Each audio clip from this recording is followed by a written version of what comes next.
This is Dr. Meenakshi, Associate Professor in Biani Group of Colleges, and today I will discuss the very famous doha of Kabir Das ji.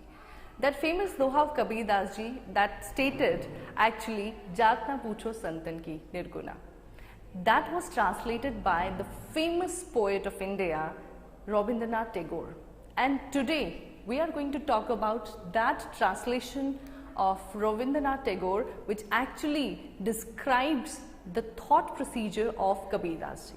So before moving ahead, let's talk about Kabir Das ji. As we all very well know that Kabir Das ji was a famous saint and prophet who had actually accepted all humans, all religions without making any discrimination. He had been in a very painful situation when he realized that people, they discriminate on the basis of such small notions which we call as caste, color or creed.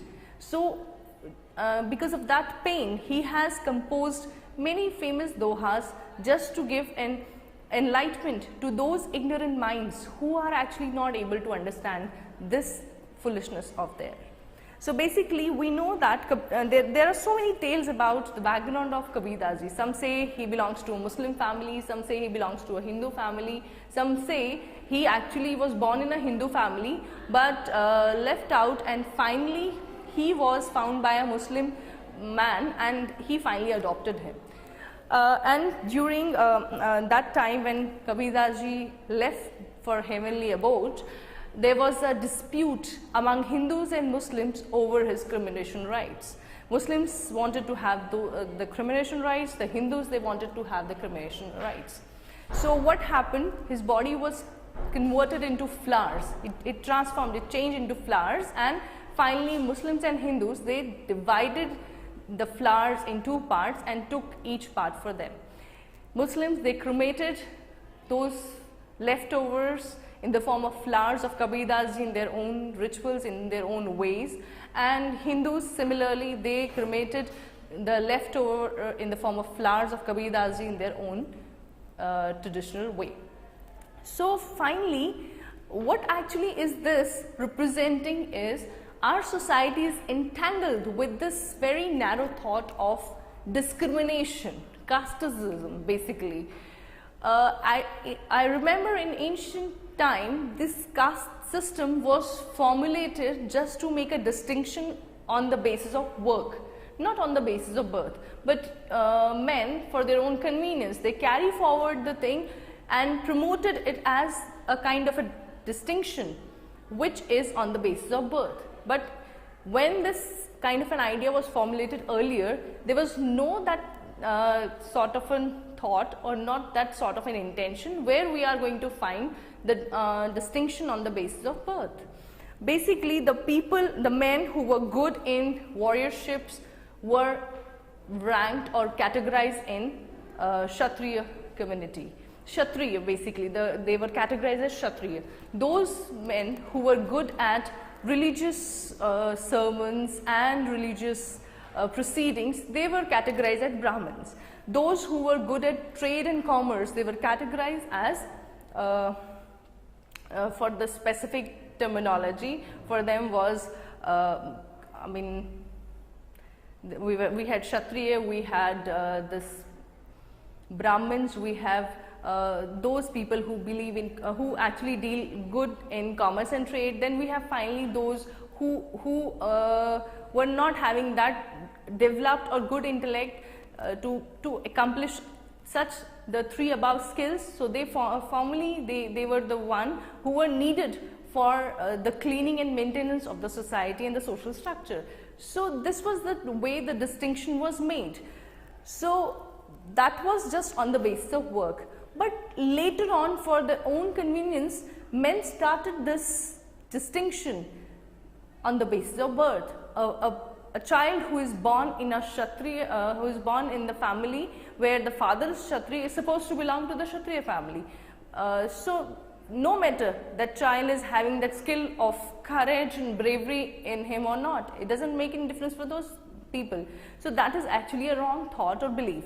Basically, Kabir Das ji has tried to present that kind of an narrow thinking which actually is residing with the people, and he is trying to enlighten them with the help of his beautiful emphatic words in a very lucid manner, in a very simple language.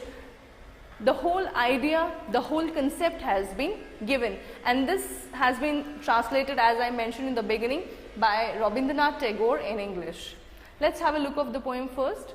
It is needless to ask a saint the caste to which he belongs, for the priest, the warrior, the tradesman, and all the 36 castes alike are seeking for God. It is but fully to ask what the caste of a saint may be. The barber has sought God, the washerwoman and the carpenter, even Raidas was a seeker after God. The Rishi Swapacha was a tanner by caste. Hindus and Muslims alike have achieved that end where remains no mark of distinction. So in very brief manner and in a very precise way, Kabir Das ji has just tried to put forward that it is needless to ask a saint the caste to which he belongs. That means it is not at all required to ask a saint to which caste he belongs or she belongs, because the saint who actually is expressing his views, his real heart with you pertaining to God, has no limitation, no foundation of any specific caste. So it is totally unnecessary, it is totally not worthy of asking that specific saint who has risen above the humanly or the worldly affairs and has tried to achieve the prime where he can actually reunite his soul with God and he can explore out the beautiful spiritual values. So it is totally unnecessary to ask a saint to which caste that specifically he belongs. For the priest, the warrior, the tradesman, and all the 36 castes alike are seeking for God. Now here what he is saying, the poet is saying, for the priest, the purpose of the priest or the final attainment that we believe we have in life is to attain salvation, to somehow reunite our soul with God. So finally, the purpose or the intention of the priest is to find God or to seek God. Similarly, warrior who actually performs his duties and all other people who performs their duty, they are somehow directly or indirectly seeking the God. That means as such in our mythologies it has been said that our karmas or our actions, they are actually the pathway which leads us to salvation, and ultimately that salvation is how our soul it unites with God. So here the warrior, the tradesman who actually is trading, who is doing all the economic and financial dealings, and all the 36 castes, that here it has been mentioned 36 castes, that shows that our society is having all the combination of 36 castes. They all are somehow directed towards seeking the God. They all are intended, their whole and soul purpose, their ultimate goal of life is to attain salvation, is to attain their unity of their soul with God. It is but fully to ask what the caste of a saint may be. So therefore it is a kind of a folly, that means foolishness on the part of that person who is asking a saint to which caste that specific person belongs. If everybody on this earth ultimately has to lead to a specific end, then what kind of distinction we are trying to make? Because we all are going to be at the same end. We all are sailing on the same boat which is directing towards the final destination, and that destination is attainment of salvation, seeking the God, actually uniting our soul with the God. The barber has sought God, the washerwoman and the carpenter, that means the barber, the washerwoman and the carpenter, the people who are having distinction in their skills and calibers, they all are actually trying to find out the ultimate goal of life, that is salvation, that is reaching to the God. No matter what kind of a skill they have, the barber, the washerwoman who actually washes away all the dirt from the clothes is also intended towards the salvation. The barber who actually helps you to get relief of all the unnecessary burden that you are having, right, on your head. So somehow both barber and washerwoman, they help us to get rid of the dirt or unnecessary things that we carry with ourselves in over our body. So basically they are also intended to have that salvation as the ultimate goal of their life, although they are not doing it directly, but somehow they are performing it. Somehow they are acting towards the same path. Their karma, their action is leading them towards the same path. And so as the carpenter who is preparing, who is giving new shapes to different things and different different structures are made with the help of the carpenter.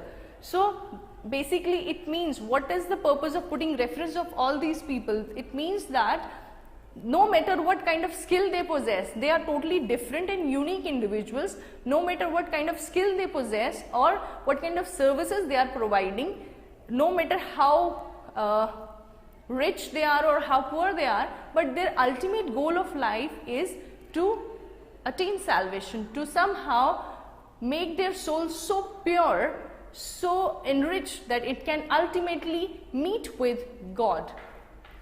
Even Raidas was a seeker after the God. The Raidas, which we also know by the name of Ravidas, he is also a seeker of God. Now why they have stated? Because according to the all tales and stories, he belongs to a very low caste or a very low community, and the distinction was, again I said, it was made on the basis of that caste discrimination. He was also a seeker of God, and because of his devotion and dedication for God, for the Almighty, he has been worshipped by many people, because he has risen above these scales of discrimination, these petty affairs of this world. He has risen above the worldly affairs and he has totally devoted himself in the service of God. So he was also from a low caste, but still he had the caliber, he had the quality, and most importantly his soul was so pure that ultimately he was able to reunite his soul with God. The Rishi Swapacha was a tanner by caste. Here again the poet is mentioning some examples from the past history and trying to portray that no matter to how people discriminate you on the basis of your birth, on the basis of your caste, but your best achievement or your best quality is that your heart, your soul is very pure and it is almost prepared to meet with the God. It is prepared to reunite with God. That means your action, your purity of soul is far, far more important than your birth, in which family you have born.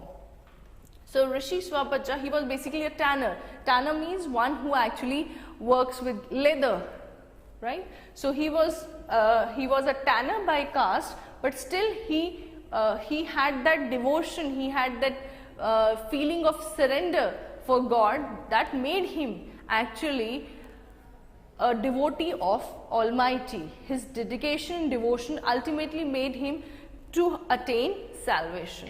Hindus and Muslims alike have achieved that end where remains no mark of distinction. Although we have bifurcated our society on the basis of Hindus and Muslims and other castes, but ultimately we all people and all religions, they are directing us towards the same end.